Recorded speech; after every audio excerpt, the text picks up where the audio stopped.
رب رحيم مشفق.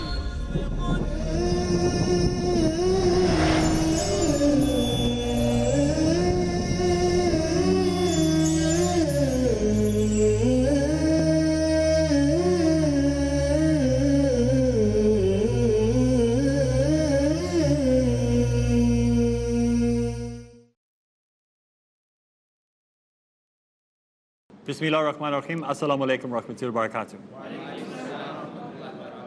Welcome to another episode in the series Dawah Ilallah, as we look at how we can be more effective in our dawah. And we are coming towards the end of our series. It's been a very long time we've been together. And so it has come towards the end now. And so we're allowing our viewers, we're allowing our panel that are here to ask questions relating to what we have studied so far in this course. It's almost like a refresher, so perhaps those of you who've just come aboard, you're getting an idea what we dealt with. We would recommend that you go to peacetv.tv or peacetv.in or peacetv.org, where you can find out information about the entire series and where to get the entire programming if you've missed it. So we're going to go straight ahead with today and answer some of the questions, because we won't have enough time if we don't get through everybody's questions that has a question. Brother, you had a question that you would like to ask at the back. Assalamu alaikum. Alaikum salam rahmatullah. Sheikh, my question is, most of the Muslims, they know about the Tawheed very well, but still they are not following it properly, and they are going to wrong path, and they associate partner with Allah. So in this case, what we should do, because they don't want to hear truth also. Jazakallah khair. Today we live in an area of instant everything. Instant porridge, instant cereal, instant coffee. Everything's instant. Just add water. It's like the phrase of this last 10, 20 years. Everything is just add water. I remember when I was at school, we had to develop a project for economics, and it's something that they wanted to sell. You know, had a marketing strategy, advertising campaign, everything. And I remember when I was in school, which is a very long time ago, I came up with a product that was just a packet, mass murals, everything, and it said, just add water. And what was the product? Water. So I came up with a clever idea of selling water to people with just empty bag. And all you have to do is just add water to it. And it was an idea of, even then I realized that that's where society was going. This was talking about the 80s at this time. And we could see at that time already, there wasn't as much instant as there is now. We still had to make coffee the old-fashioned way. But we could see the signs. And today we live in an instant age of just add water. Just call yourself Muslim. Don't have to do anything about it. Don't have to practice it. You know what? You can take drugs, and you can womanize, and you can beat up your wife, and you can beat up your kids, and you can drink alcohol, and on Friday you can go to mosque and it'll be fine. And then once in your lifetime, perhaps you can go on Hajj and hope that everything will be removed because that was your intention. Well, guess what? It ain't going to help. When you die, you're going to be in the same queue as those people who associated partners with Allah. Not because I say so, because the very fact that when you say the Shahada, you say La ilaha illallah Muhammadur Rasulullah, you are denying that there is any saint, that there is any magic trick, that there's any material, that there's even an intention that, oh, I'm going on Hajj because the reason I'm going on Hajj is so that I can cover up all the sins that I did on purpose, and I saved for this period so I can cover all those sins. Your intention for going was wrong.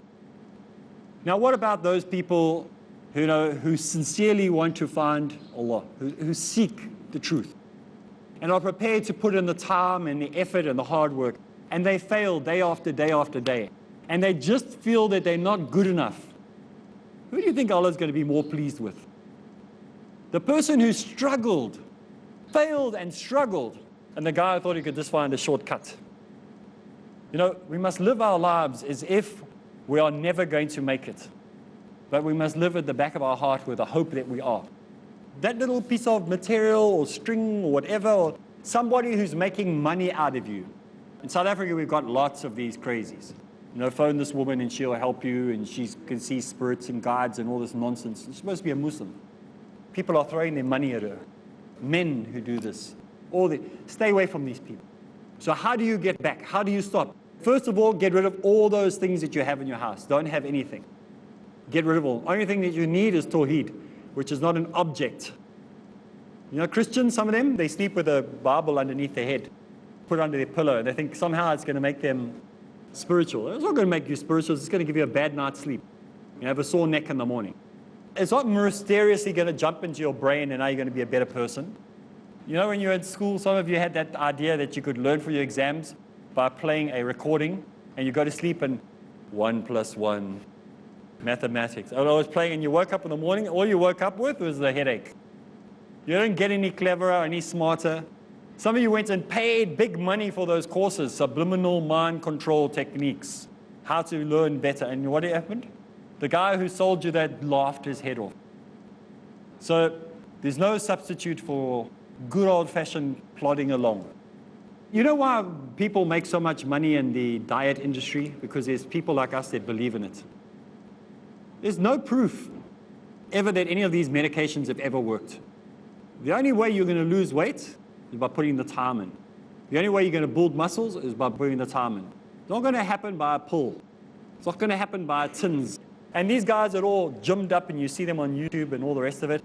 And then after they become well known for proper hard work, then they stand there with a tin and say, I used this. No, they didn't. They're lying. They use that tin because they're now getting paid by the marketing guy to put that on their website or whatever. They never used any of that stuff to get where they got. They had hard work. That's just now a marketing strategy. So there's no simple, easy way. It's hard work. Is it going to be fun? Of course it's going to be fun. Islam should be enjoyable. It should be fun. It should be exciting. Every day should be a great day. If you're walking through, I'm now going to practice Islam, and you're sad and gloomy, that's not what we are meant to do. The Prophet Muhammad ﷺ was big on smiling, big on being friendly. So we must be to the same. We must have that energy going. We must be excited about being a Muslim. So we're not saying that now it's going to, it's all going to be tough. No, it's going to be interesting. It's going to be exciting. And there will be times where you'll have to put that extra effort in. But generally, it'll be easy once you develop this as a habit. Any other questions that you have? Let's go ask the brother right next to you at the mic there, and we can move on, inshallah. Assalamu alaikum. Alaikum salam. Sheikh, as we Muslim believe that Prophet Isa, peace be upon him, will return before the world came to an end, or should I say before the day of judgment, as it is a fact. But what does a Christian believe about this? Or is there any biblical text related to this? Okay. The question is, we as Muslims believe in the return of the Prophet Isa, peace be upon him. What do the Christians believe about the same thing happening? Well, the Christians have divided understanding and voices on. The Jehovah's Witnesses believe he's already come back, but he's invisible, so no one saw him. The Protestants believe in many different ones. There's 3 different versions. One is that Jesus will come back before the trouble starts, before like the battle between Shaitan and himself, the big battle. The second group believe it will happen in the middle, and the other group believe it will happen at the end. Some people believe that when he returns, they will be grabbed up into the air and they'll float up like little bubbles into the sky. Some say that'll happen in the middle, some say that'll happen at the end. So there's different understandings of that. Generally, they believe that he'll come back and fight a battle very similar to what we as Muslims believe. They have the same understanding, but they think that he is going to come as a God to establish 1,000 years of peace on earth, where the devil at the end of this battle will be tied up in chains and he'll be put in a place. After 1,000 years, he'll be released from those chains, and then he will be allowed to cause trouble again on earth, which is very vague because they don't actually have a big understanding on it themselves. So they don't really understand the whole thing. So it's a bit of a mix-up of all sorts of different mythologies and stories, but they don't see it as Jesus coming to tell everybody, listen, I never told you that I was a God. So they don't understand, they don't believe that will happen. They don't believe that he will come and he will live out a normal life. They don't believe that he will come and he will say, where did you come up with all these doctrines and beliefs? So they believe he will come to support their work that they're doing. So this is the concept that Christianity has. Again, many of these things, when they say them, you must ask them, where did you find this? Where do you find this in the Bible? Not what your pastor said. Not what this book wrote that he wrote a bestseller on. Not what this fictional piece of writing is that another writer wrote. You want to know where you get it from in the Bible. Is it clear? Does it say such a word? Does this word exist that you're using? The words that they are using, the terminologies like rapture and things like that, there's nowhere to be found. They're just guessing. Okay, I hope that answers your question, inshallah. Before we go on to the next question, let's take a break. When we get back from the break, we'll continue, inshallah.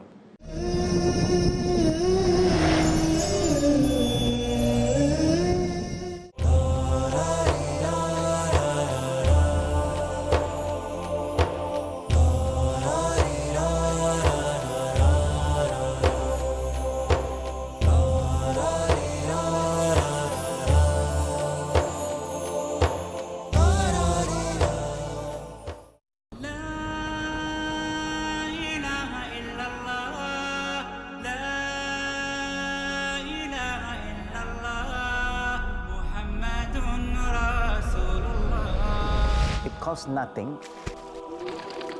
but give us Jannah. Remember Allah's blessing and His commandment. Follow His prophets and His books. Do what He wants to get what you want. Adopt the acts that polish our hearts from its rust and cause us to be remembered by Allah in Remembering Allah with Hussein Yee. Tomorrow at 8 p.m. and repeat telecast at 11:30 a.m. Saudi Arabia on Peace TV.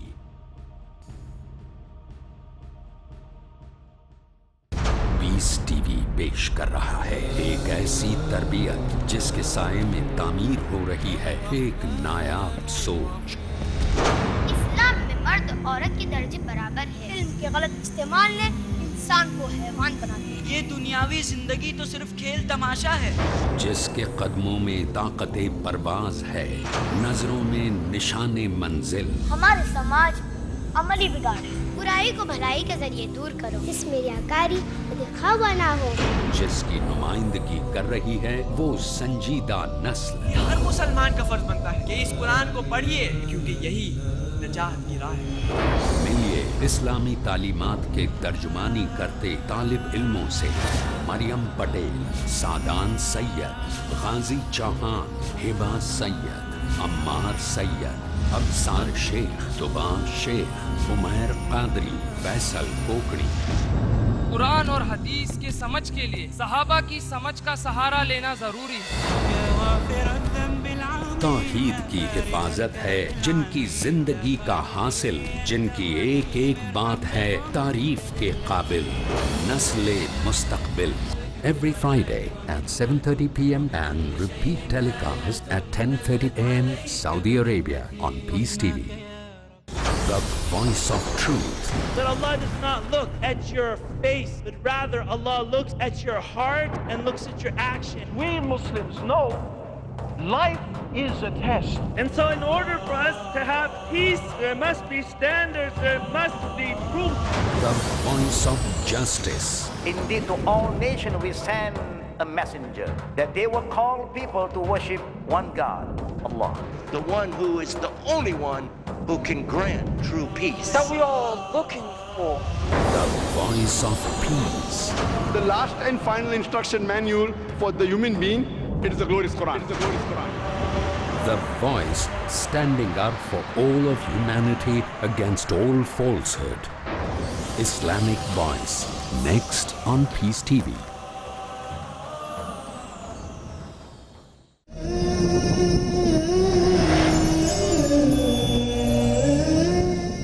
Bismillah ar-Rahman ar-Rahim. Assalamu alaikum rahmatullahi wa barakatuh.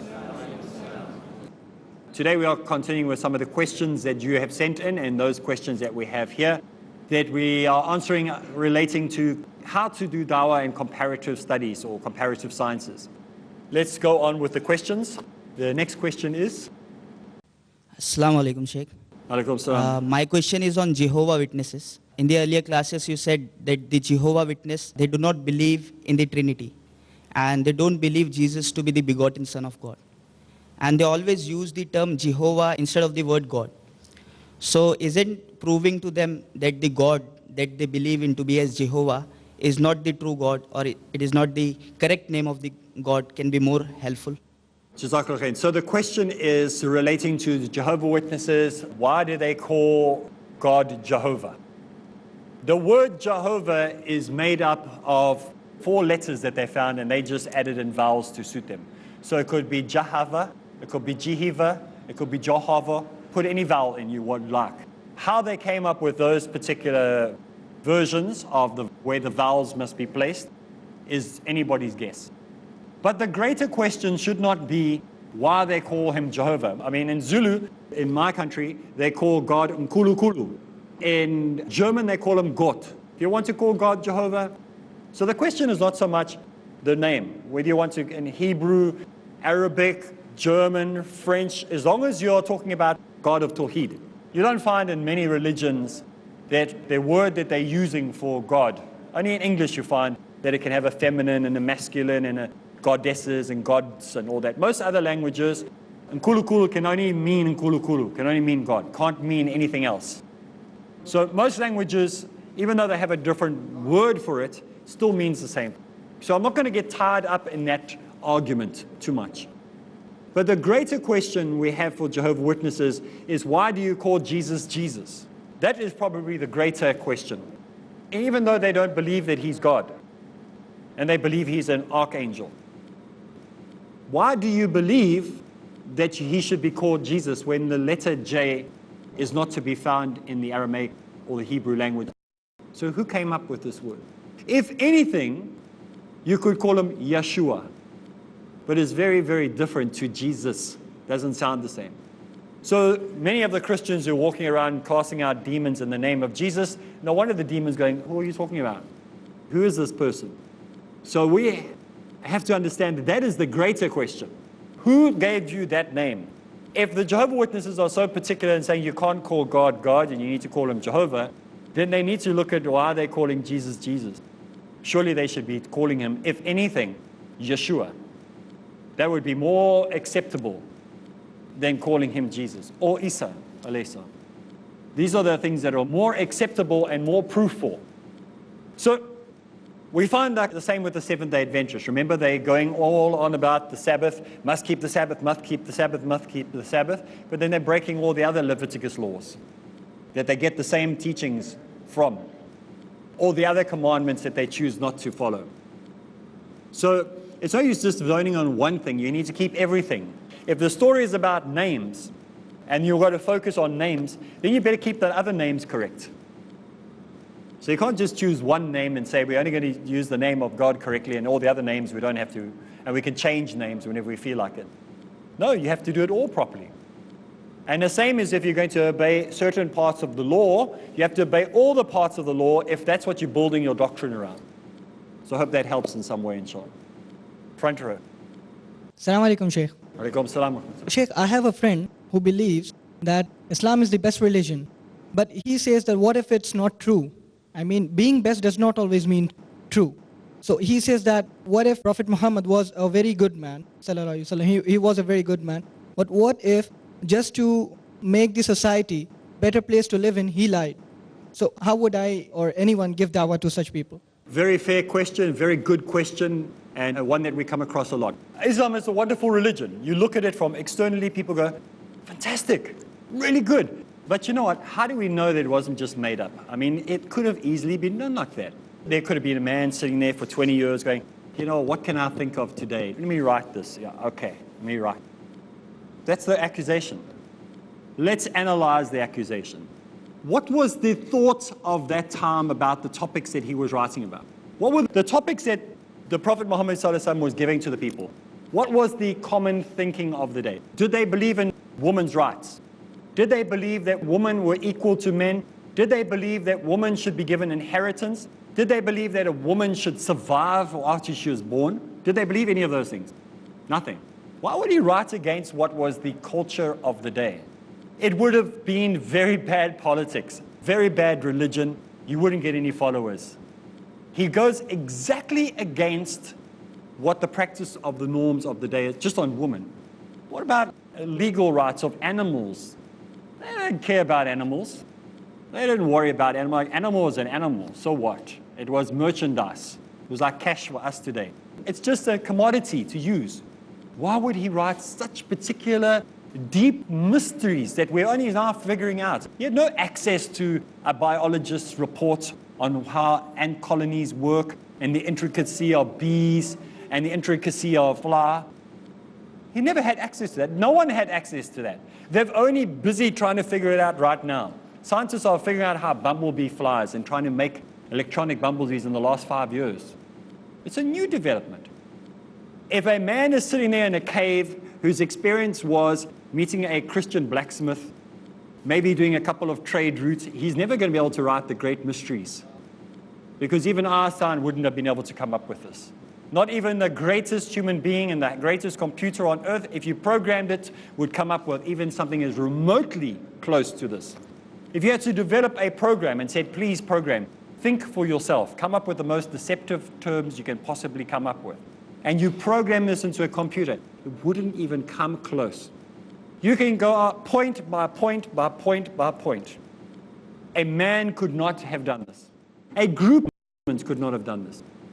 If 1 million human beings sat down at a conference, they couldn't have done this. This is why the challenge was given to mankind. Come up with one verse. It's not the words. It's the thinking. It's the divinity behind those words. People have come up with other books, said, oh, come on, we've met your challenge. You have not met the challenge. The challenge is not to put a string of letters together, a string of words together, to come up with an ayah like this, which has so much knowledge and so much depth that it confines the world today.